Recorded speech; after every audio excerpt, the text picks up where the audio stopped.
मैं अपने अपमान का प्रतिशोध लेने आया हूं द्रुपद। बचपन की मित्रता पर प्रहार करते हुए तूने कहा था, द्रोण जो क्षत्रिय नहीं है वो क्षत्रिय का मित्र नहीं हो सकता, और जो रथी नहीं है वो रथी का मित्र नहीं हो सकता, जो स्वयं राजा नहीं है वो राजा का मित्र नहीं हो सकता।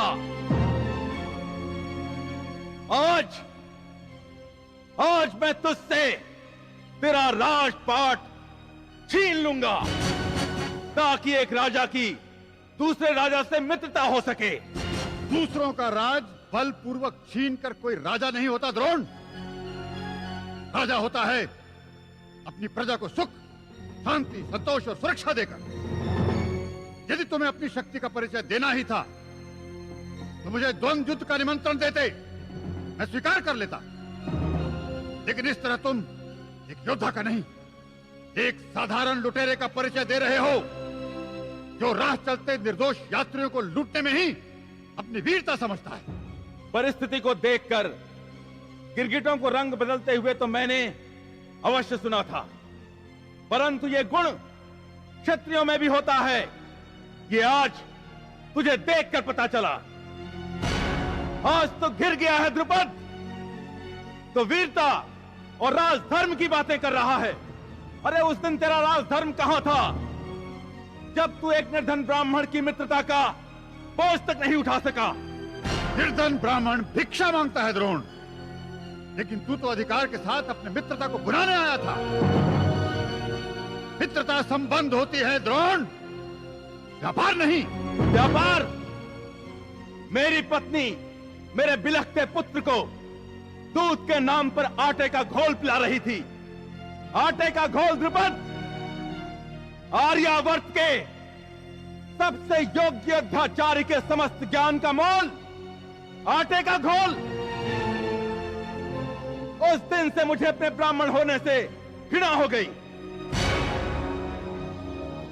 चाहता तो एक साधारण सैनिक की तरह किसी की सेना में भर्ती होकर जीविका अर्जित कर सकता था, परंतु योद्धाचार्य होने के गर्व ने रोक लिया। तब पत्नी ने कहा, द्रुपद राजपुत्र है तो क्या हुआ, तुम्हारा बचपन का मित्र है। द्रुपद, मित्रता संबंध या व्यापार जो भी थी, तुमने उसे समाप्त कर दिया है। तुमने, अब केवल प्रतिशोध रह गया है, केवल प्रतिशोध। अर्जुन, भीम, लक्ष्य की प्राप्ति करो। जो आज्ञा गुरुदेव।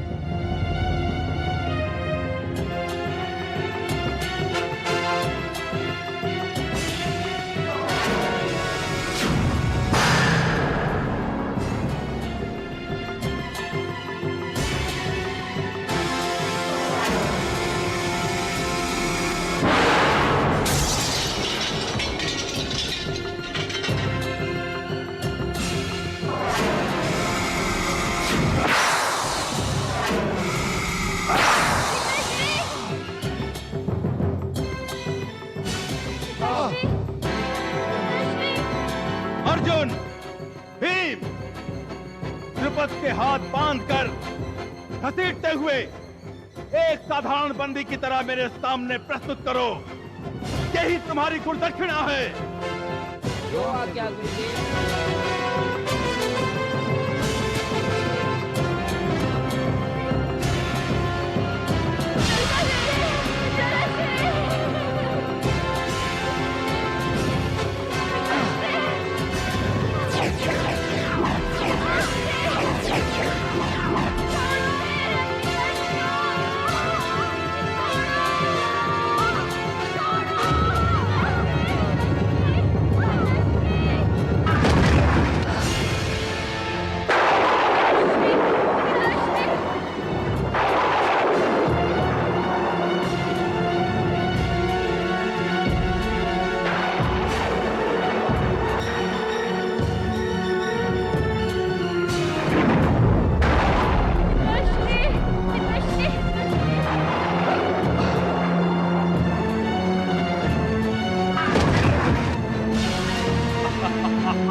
रते, महारथी, तेरा रथ कहां है?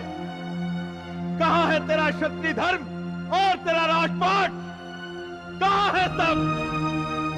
तुम दोनों ने क्षत्रिय होकर न केवल एक ब्राह्मण के हाथों क्षत्रिय को अपमानित होते देखा है, बल्कि एक निहत्थे योद्धा पर छिपकर वार करके तुमने हस्तिनापुर की राजवंशी मर्यादा को कलंकित किया है। और वो भी एक ऐसे ब्राह्मण के लिए जिसने धर्म का पालन किया है। अगर तुम में साहस है तो मुझे अस्त्र दो और मुझसे युद्ध कराओ। द्रुपद, मुझसे क्षमा मांगने और अपना आधा राज्य देने के अतिरिक्त तेरे सामने मुक्ति का और कोई मार्ग नहीं है। और वो आधा राज्य तेरे पांचाल का सबसे उपजाऊ भाग ही मुझे चाहिए। और तेरे भाग्य में गंगा किनारे बसा कम उपजाऊ भाग ही लिखा है। ब्राह्मण के अपमान का परिणाम देख लिया द्रुपद। द्रोण ने हमें बंजर धरती देकर भूखा मरने के लिए छोड़ दिया, और जो कुछ हमारे और हमारे प्रजा के पास था सब लूट लिया।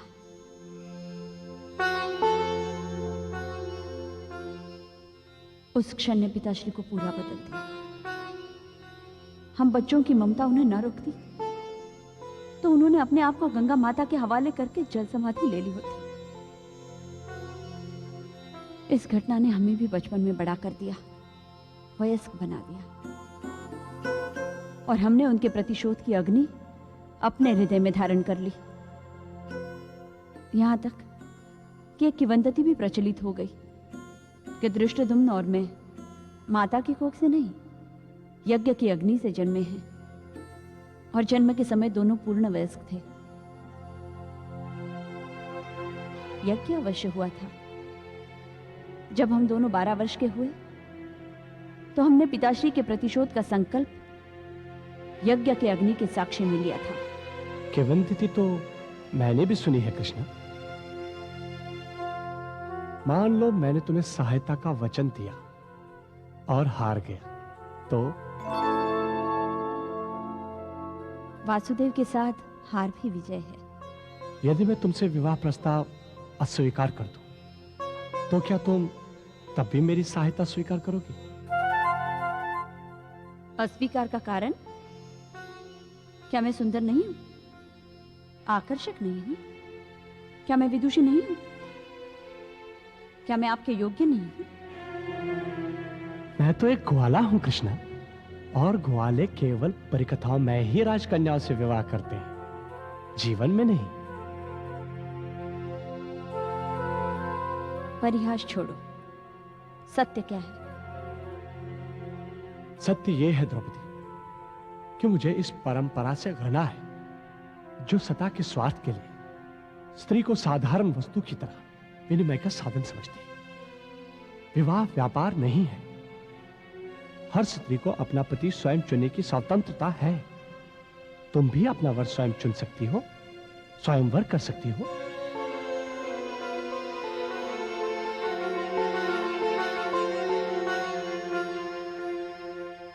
और यदि मैं तुम्हें चुनना चाहूं तो?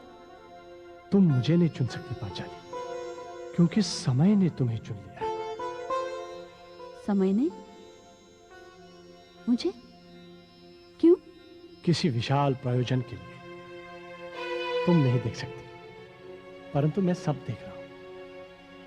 आने वाला समय परीक्षा का समय है, जब मनुष्य की निम्नतम प्रवृत्तियां और उच्चतम आवेग दोनों एक साथ मैदान में होंगे, और इस चक्रवात के केंद्र में होगी तुम। इस घटना चक्र की धुरी तुम होगी पांचाली। और तुम क्या होगे वासुदेव? केवल सारथी। हां पांचाली, केवल सारथी। मैं इस चक्रवात को रोक तो नहीं सकता हूं,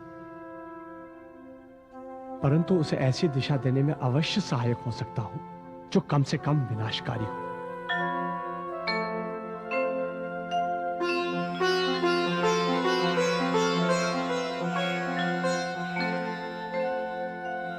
मुझे कोई भय नहीं है वासुदेव।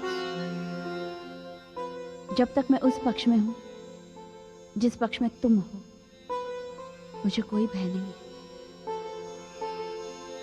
इसलिए वचन दो, तुम मुझे कभी ऐसी परिस्थिति में नहीं आने देगा जहां मुझे तुमसे दूर या तुम्हारे विरुद्ध जाना पड़े।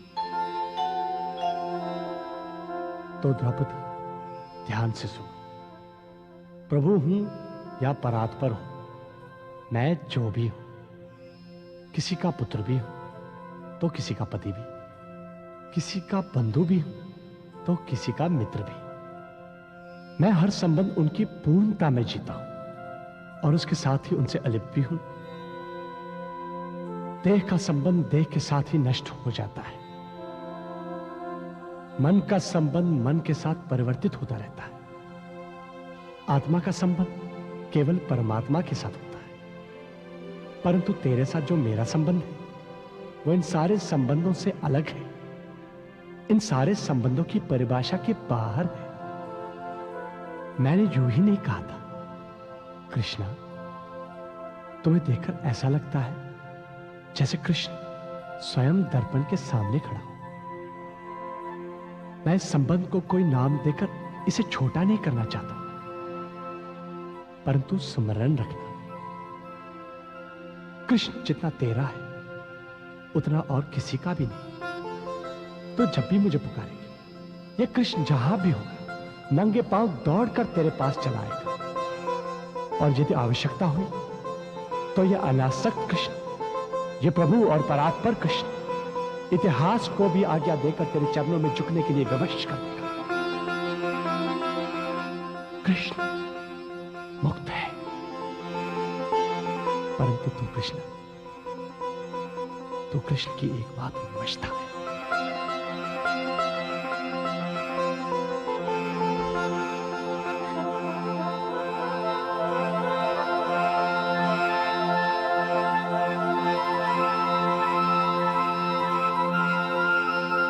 इन आंसुओं को संभाल के रखो पांचाली। आर्यावर्त के अग्निदाह को यही आंसू शीतल करेंगे।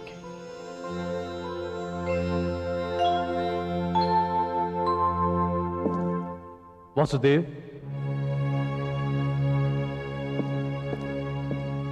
वासुदेव, शिखंडी महल में नहीं है और किसी को पता नहीं वो कहां चला गया है। क्या हिरण्यवर्मा के दूध का इससे कोई संबंध है दृष्टुम? हमें महाराज के पास चलना चाहिए पांचाली, हमें महाराज के पास चलना चाहिए। उन्हें हमारी आवश्यकता है।